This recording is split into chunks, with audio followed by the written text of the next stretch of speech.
my mission is more or less to explain South Lebanon to a population who know much better than myself what is the situation in South Lebanon. I hope I will be able to explain more or less what UNIFIL is currently doing south of Litani River. I will just start by this picture in order to remind everybody that UNIFIL, in fact, just one of the 16 current operations ongoing in DPKO, the Department of Peacekeeping Operation in New York. It is the second largest operation and also a long-standing mission because it has been created, as you know, in 1978. It was supposed to be interim because United States wanted to have a small-term mission. Unfortunately, 68 years later, the mission is still ongoing, but it has changed. Because the initial mandate was two resolutions, Resolution 425 and 426. And the big change was, of course, the war of 2006 that triggered UN Council Resolution 1701, whose main purpose was, in fact, to revert to a peace situation in South Lebanon. The detail of this resolution is as follows. You have two parts. You have a political mandate and a military mandate. The political mandate is to reach a permanent ceasefire between Israel and Lebanon. This is, of course, a big challenge because we are very far from reaching this goal at the moment. The security mandate, which is more generously related to a military mission, is as follows. The initial fielding of force was very large because in 2006 a ceiling of 15,000 soldiers was decided by New York. So it was a very large force. At the moment we are currently around 10,000 plus around 1,000 civilians, so 11,000 altogether. Just a quick picture to show how was the UNIFIL HQ in 1978. It was just these four buildings, and this is a picture taken recently. These four buildings are located in the square, you know.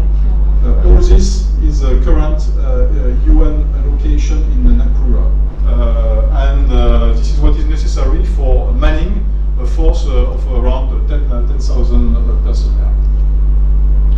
Of course, our capabilities have evolved. We had in the past small units with small vehicles, I would say a more lighter presence on the field, which was more easy, most probably for the relationship with the locals.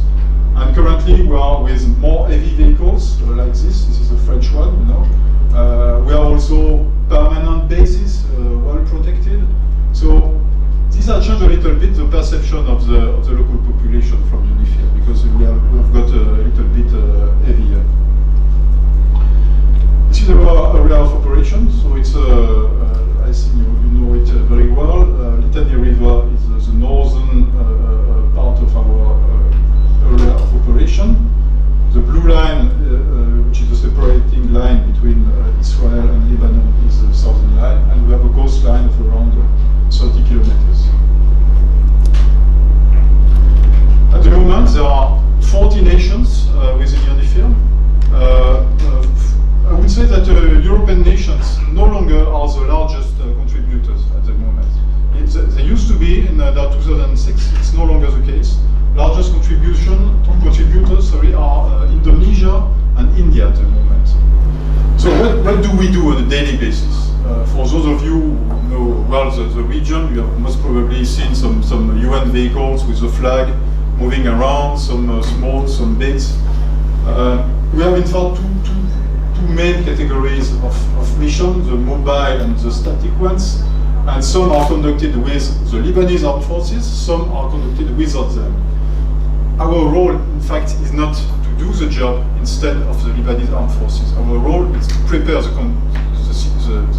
situation for a transfer of authority to the government of Lebanon and to the Lebanese armed forces.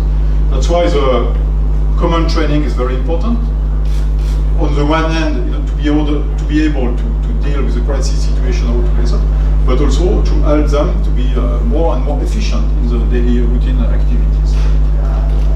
Of course, one key dimension of our mission is the relationship with the local population, and for that we have what we call the civil-military cooperation units that go on the field and have particular contact with locals. So you have some example of what they do. Educational activities can be very broad in nature, you know, can be training of agricultural things, can be language things, can be many things in fact. We can provide also some assistance to the schooling system by buying computers, these type of things. Medical assistance. Every month, around 3,000 South Lebanese people are cured in the UNIFIL hospitals. Project, I will develop that a little bit later, in education and veterinary also. We have some vets that are assisting the agriculture. Our budget is not, I think it's very small compared to your standards. I feel very sorry to say that, but we're doing with what our nation provides us. We inject more or less $4 billion a year in a CIMIC project. Some are provided by nations, some are provided by the United Nations, and we try to distribute them as fairly as possible between all the different communities, the different locations, villages, and so on. And on this, you have more or less a distribution of our assistance. Quickly, the Maritime Task Force. So, as I mentioned, it was a mission a little bit separated from the 1701 resolution. There are, in fact, two big pillars, two big missions to be accomplished. The first one is to conduct maritime interdiction operation. It consists of preventing illegal shipment to enter the Lebanese waters. So for that, they are in close coordination with the LAF Navy, the Lebanese Armed Forces Navy, some operation conducted. On this map, you can find all the distribution. The patrolling zone covers 8,000 square kilometers, with both the international waters and the Lebanese waters. South, it's limited by the line of buoys. I don't know if you are aware about what the issue of line of buoys. Line of buoys, because this is a line that marks the separation, the sea separation between Lebanon and Israel. And the current problem is that this line of buoys have been set by Israelis 20 degrees north of what it should be according to the international standards. It is to say that this is a very tense region, and we have many ships patrolling the area to be able to intervene in case of, for instance, tension between a fisherman and Israeli corvette or vessel. The Blue Line issue. I think you know it better than me, but so Blue Line. Yeah. First thing, you know, it's not an international accepted border because it's subject to discussion. So it's just a line of withdrawal from the Israeli forces in 2000. And in 2006, the force commander of the moment decided to have something that could visibly mark where is the line of separation. Because when you're on the field, it's not always easy to know where is this line of separation. Line of separation that people are not supposed to cross. This is the important thing.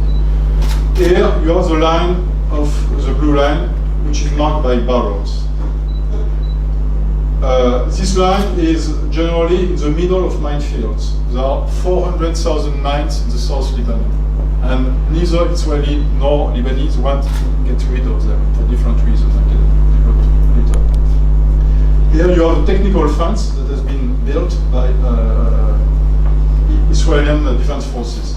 We are very present in this region. This is the region where all incidents can occur. So we are very present because this is where we can succeed or where we can fail our mission.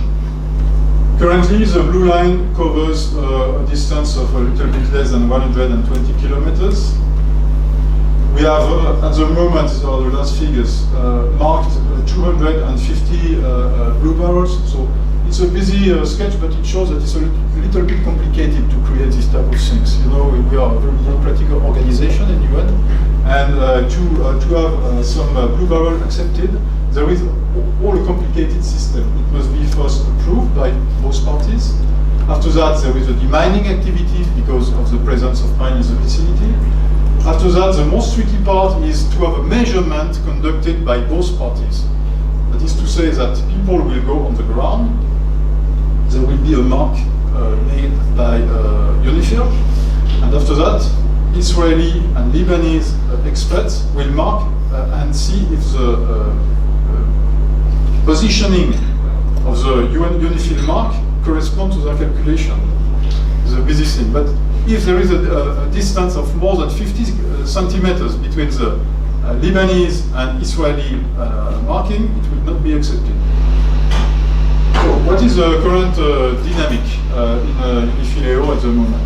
I would say that it's calm, but not stable. I'm sorry because I don't agree with what I've written.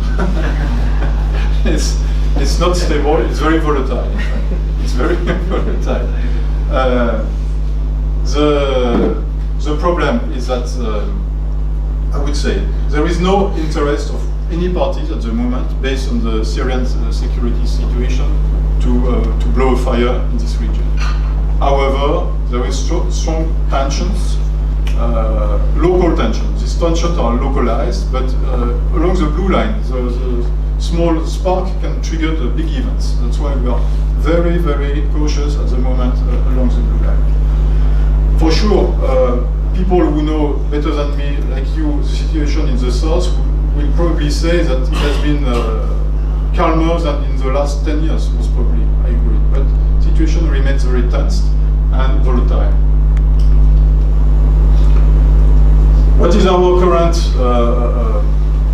outputs in terms of social-economic presence in the south? Well, we are most probably one of the big employer in the south, with around 600 Lebanese people hired by UNIFIL. We have, as I mentioned sooner, some financial staff who are leaving. Big part of them in Tyre, some of them in Beirut. We have some local contracts that helps the local small societies to have contracts. We inject money through our daily presence. We have what we call a quick impact project. It is a project conducted in less than 3 months that is intended to answer a particular local demand. It can be any type of nature, generally it's infrastructure. And our CIMIC project. Our achievements, more or less the current state of cessation of hostilities for since 2006.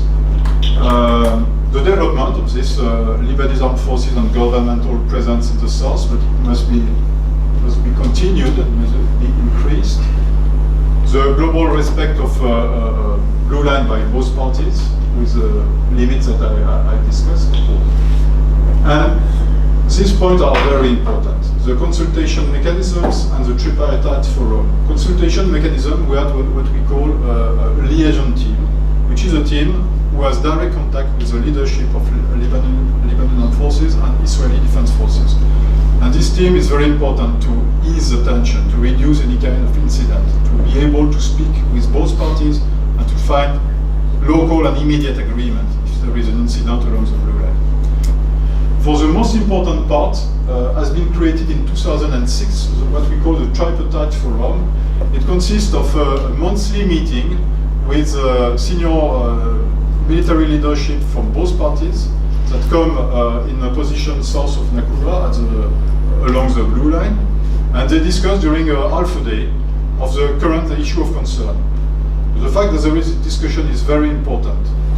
The presence of LAF remained weak in the south for the region I just developed, so something that we hope that in the future this presence will be heavier, so that we can reduce the presence of UNIFIL and rely completely on the Lebanese armed forces.